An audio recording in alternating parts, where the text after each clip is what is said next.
Dear students, Namaste and welcome back to a new mathematics session. In the previous session, we have discussed all the basic concepts from the chapter Circles. Hope you have revised well. In today's session, we shall discuss the exercise problems from the same chapter. Let's move on to the topic. Now, let's recall all the statements or the results what we have learned so far. The first statement was equal chords of a circle subtend equal angles at the center.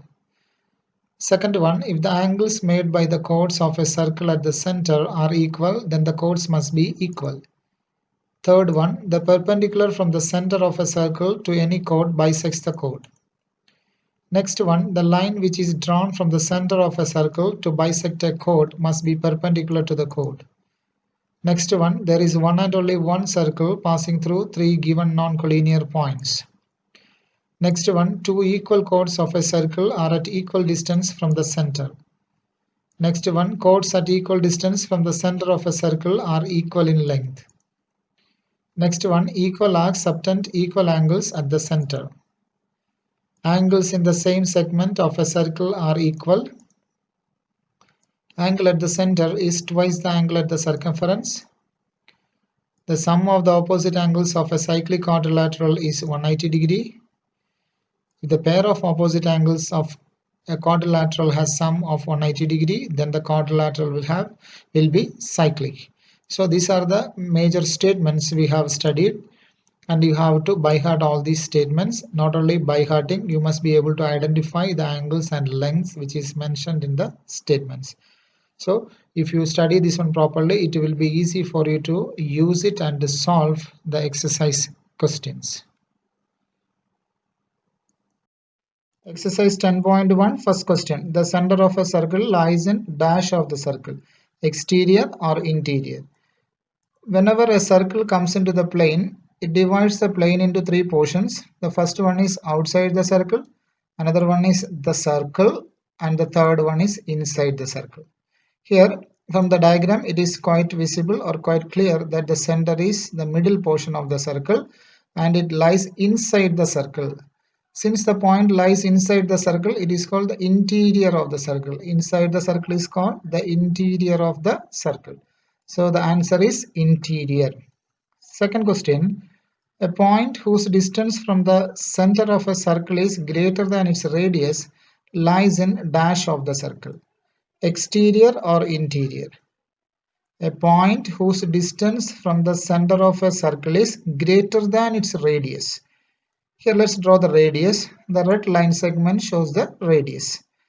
The required point distance from the center of circle is greater than its radius. Greater than its radius in the sense more than the length of this red line segment. More than the length of red line segment in the sense surely it will go outside the circle.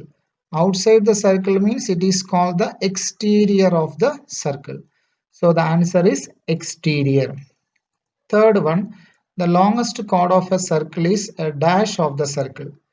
Let's draw the circle, and the longest chord always will pass through the center of the circle. Since this line segment passes through the center of the circle, it is called the diameter of the circle. So the longest chord of a circle is the diameter. Fourth question, an arc is a dash when its ends are the ends of a diameter. Here there is a diameter and left side of the diameter there is an arc, and right side of the diameter also there is an arc. When you observe this diagram, here it is quite visible. The end points of the arc and the end points of the diameter are the same. So since the diameter is dividing the entire circle into two equal portions, it is called, each portion is called the semicircle. So here, if the end points of the arcs and the diameter are same, then we can call the arc as semicircle. So the answer is semicircle. Fifth one, segment of a circle is the region between an arc and dash of the circle. Segment of a circle is the region between an arc and a dash of the circle. So let's recall the diagram. Here the chord PQ divides the circle into two segments. The upper portion is called the major segment and the bottom portion is the minor segment. Here segment of a circle is the region between an arc and a dash of the circle. This portion is the arc, and PQ, the name of PQ is chord. So it is a region between the chord and the arc. So the answer here is chord. Sixth one, a circle divides the plane on which it lies in dash parts. This already explained in this session itself. A circle divides the plane on which it lies in dash parts. Here I have already explained. The circle divides the plane into three parts. One is exterior, another one is interior, another one is the circle or on the circle. So the answer is 3. Next, true or false questions. Question number 7. Line segment joining the center of any point on the circle is a radius of the circle. You have to state whether the given statement is true or false. The statement is a line segment joining the center of any point on the circle is a radius of the circle. Let's recall the definition of the radius of the circle. Radius means it is the distance between the center and a point on the circle. Distance between the center and a point on the circle, that is called the radius. When we compare the radius, the definition of radius and the given statement, both are matching. Therefore, the given statement is true. Next is question number 8. A circle has only finite number of equal chords. We have to state whether the given statement is true or false. The statement is a circle has only finite number of equal chords. But when we consider a circle, there are infinite number of points on the circle. And if a length is given, if a length of chord is given to you, we can draw infinite number of chords within the circle by using the given length. So the given statement is false, because it says there are finite number of equal chords, but we can draw infinite number of equal chords. So the statement is false. On a circle there are infinite points, so we can draw infinite number of chords of given length. Hence a circle has infinite number of equal chords. Statement number 9. If a circle is divided into 3 equal arcs, each is a major arc. If a circle is divided into 3 equal arcs, each is a major arc. We have to state whether the statement is true or false. Consider a circle and 3 equal arcs I am taking. One is arc AB, another one is arc AC, another one is arc BC. If I consider arc BC or BDC, there is one more arc is there on top of that, that is upper portion of BC, that is BAC. So BAC is the major arc and BDC or BC is the minor arc. So here it is saying each one is a major arc, but here when we consider BC, we are getting BDC is the minor arc and BAC is the major arc. So the given statement is false. Consider 3 arcs of same length AB, BC and CA. As I mentioned before, AB, BC and AC or CA are 3 equal arcs. Now we may see that for minor arc BDC, BDC is the minor arc because it is shorter in length. So CAB is the major arc. CAB is the major arc. So when we consider these points B and C, endpoints B and C, there are 2 arcs. One is BDC, that is the minor arc because it is shorter in length. Another one is BAC or CAB, that is the major arc because it is longer. So AB, BC and CA are minor arcs of the circle. It is saying that each one is a major arc, but here major arc is not coming. When we consider 3 separately, these 3 also coming as minor arcs, because when we consider AB is the minor arc, another one is ACB is the major arc. So here AB, BC and CA are minor arcs of the circle. So the given statement is false. Next, question number 10. A chord of a circle which is twice as long as its radius is the diameter of the circle. We have to state whether the given statement is true or false. A chord of a circle. Chord of a circle in the sense a line segment whose both the endpoints are on the circle, which is twice as long as radius, is a diameter of the circle. Let's consider the chord, a circle with the center O and a chord AB, and the length of that chord is mentioned here, twice as long as radius. Twice as long as radius in the sense we know the definition of radius. It is the distance between the center and a point on the circle. So OB, O is the center, B is a point on the circle. So OB is the radius. Same way, O is the center, A is on the circumference of the circle. So OA is also the radius. And when we consider OB as R, OA also will be R.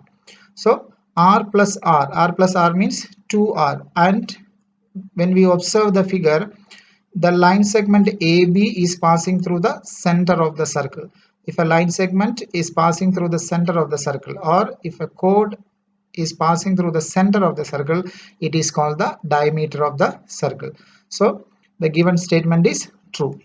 Next one, 11th one, sector is the region between the chord and its corresponding arc.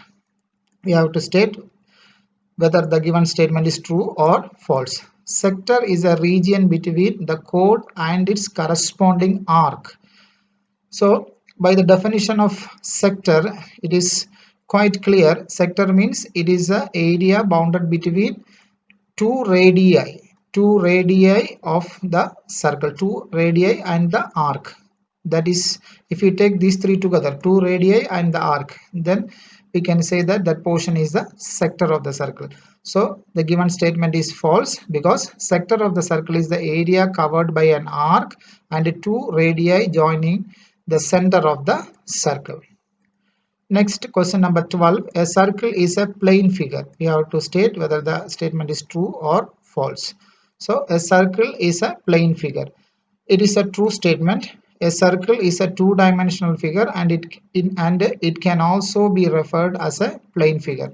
So it is a two-dimensional figure only length and breadth is there. So since it is a two-dimensional figure, it can be referred as a plane figure. So the given statement is true.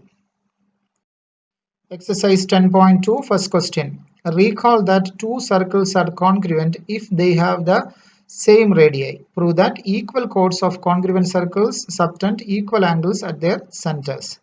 Here we are asked to recall the two circles are congruent means if they have the same radii. Congruent means same size and same shape.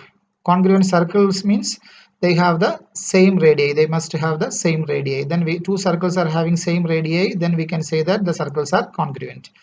We have to prove that equal chords of congruent circles. Two conditions are given to you here.